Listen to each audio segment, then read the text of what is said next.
look, the whistleblowers getting protection. That's been a major, major thing. Whether or not they were going to have the NDAs and whether or not that was really going to do anything, um, the fact that they needed to be protected from the get-go, and not only for safety purposes and for speaking out, is what whistleblowers should have in the first place, but for their pensions and everything else as far as their employment goes, in order to not be threatened when they know something's wrong and they say, hey, this has been held from people. And instead of being, well, look at, I bring up Lukatsky as an example always when I bring this up. And he's like, look, I'll testify, but I got to be protected. Eric Davis said the same thing. Other people said the same thing, but I'm not just not protected. Are you going to testify at that hearing? Was it 2023, 2024? He's like, no. 2024 is the one he was, Lukatsky's like, no, why would I do that? I would lose everything that I have, and it just wouldn't make sense. There's no protection.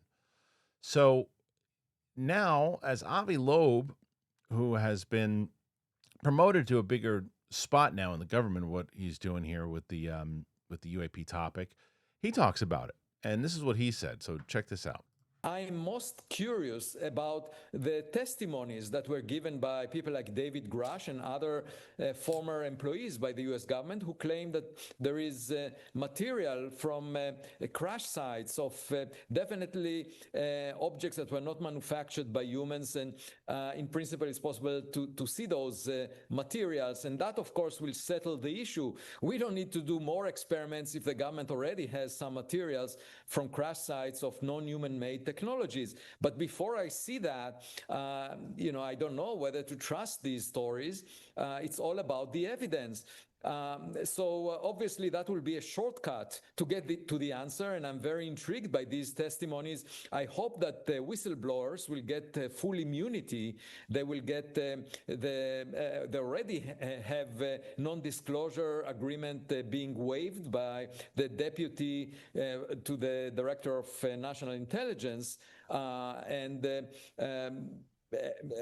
hopefully they will have all the legal assurances that they need, these whistleblowers, to guide us, to perhaps even give us a guided tour to those places where materials or even spacecraft are being housed, if they are out there. It's a lot. I don't know. And I don't know if it was when there was some interview recently. I think it was Avi Loeb and Hal Puthoff, I think, and they were kind of maneuvering around certain things, or it seemed like there was more of a narrative behind it. And I don't know if he's always been a science guy. That's what he is. He's a scientist. He's always been, and we had him on this show not too long ago, I don't know, a year ago or so. And he doesn't speculate.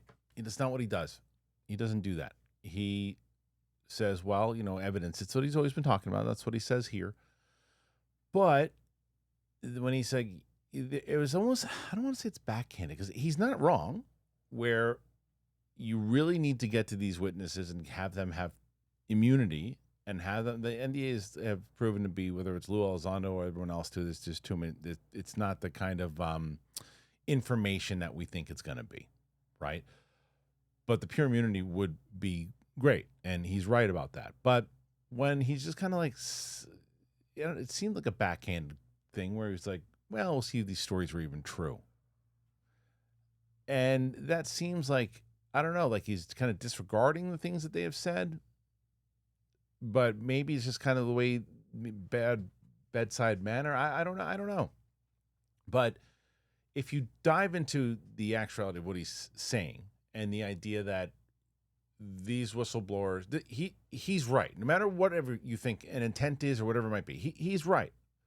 And I think everybody's on the same page with that, which is you have to say, look, if all of these people are saying these things, and they won't testify because they're not protected, well, then protect them. And let's just find out, and let's get to the bottom of this. Let's find out what the hell it is. That, to me, makes the most sense. That's what he said. I think that's what everyone else is saying. They need to be protected. because there's been tons of people who said, well, I'm not gonna do this in general. And other people who remember when this first broke and all this stuff came out, not first broke ever, but when it started to really pop with Grush in like 2023, and there's like, there's like 40 witnesses coming out. There's all these other things, all these witnesses come out, and there's been nothing because they're like, we can't do anything. We can't go. We can't do anything without being threatened. So this is an interesting thing, because the one side of it, because the way that he presented it with the NDA is, everyone's going to be protected. Everybody can start, testifying. What is the next step past it? What is the next step past that to say, okay, now it is time to really, really take these people in. Let's do a hearing with all of them. And even at the beginning of it, I guess the whole conversation is what he's really talking about is that the white sand stuff. That's the more intriguing thing to me is, what about the witnesses that are there? How about those witnesses? What'd you get? What are you shooting down? Shouldn't he be there if he's at that level at this point? So there's more to this than meets the eye, at least in my opinion. I'm curious what you guys think. When it comes to the whistleblower protection, I can't imagine that if you're following this topic, that you don't feel that that's a crucial thing. It's just so many sidesteps around this thing that I don't know if that's ever going to happen, because I think that at least that, how does the president, I get the president, like if you have heard all the rumors from what the age of disclosure or what Stephen Greer or everyone else said at Marco Rubio, that the president is looked upon as like a hired gun when it comes to the deep state people who have these things and have had them for years and years and years and years. That's one aspect with Kraft and everything else. But when it comes to protecting whistleblowers, isn't the White House the ones to say, hey, listen, let's start making sure that these guys are protected? I don't know. What do you guys make of it? Put your thoughts in there. Let me know. Thank you for being here. As always, make sure you click like, comment, and subscribe. Listen, I'll tell you this, from my other channel.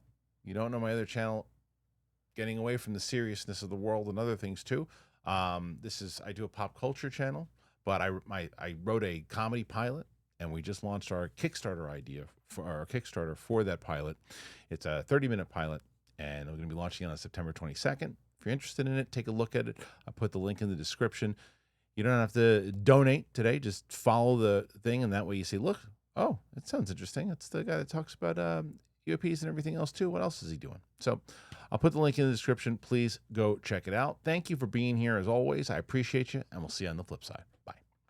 Cravings is not just about the nicotine. It's really about the habit in general. It's the hand-to-mouth motion. It's the oral fixation of it. It's the momentary pause. When that loop is broken, the cravings, they spike.